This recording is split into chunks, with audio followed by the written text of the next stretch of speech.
आता पूर्ण बायोमेट्रिक तपशील भरलेला आधार क्रमांकच वैध.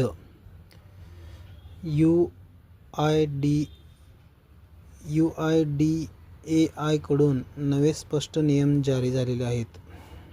तुम्हाला चुकून 2 आधार क्रमांक मिळाले असतील तर तुमच्या दोन्ही क्रमांकापैकी सर्वात आधी जारी केलेला आधार क्रमांक वैध मानला जाणार आहे.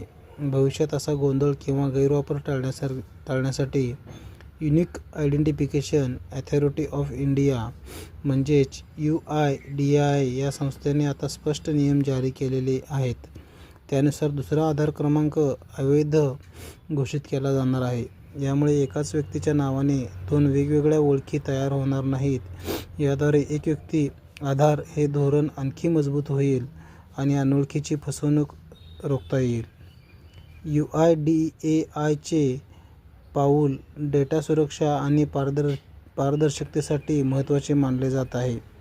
नव्या नियमानुसार ज्या आधार क्रमांकावर तुमचा संपूर्ण बायोमेट्रिक, उदाहरणार्थ फिंगरप्रिंट, डोळे स्कॅनिंग तपशील असेल, तोच आधार क्रमांक वैध मानले जाईल. गेल्या काही काळापासून एकाच व्यक्तीच्या नावाने 2 आधार कार्ड जारी झाल्याच्या अनेक तक्रारी UIDAIकडे येत होत्या. त्यामुळे सरकारी योजनांचा गैरवापर होण्याची शक्यताही वाढली होती. तुमच्याकडे 2 आधार क्रमांक असतील तर काय कराल? तुम्हाला वाटत असेल की तुमच्या नावावर 2 आधार क्रमांक जारी झाले आहेत, तर ताबडतोब तुमच्या जवळच्या आधार केंद्र सेवा संपर्क साधा.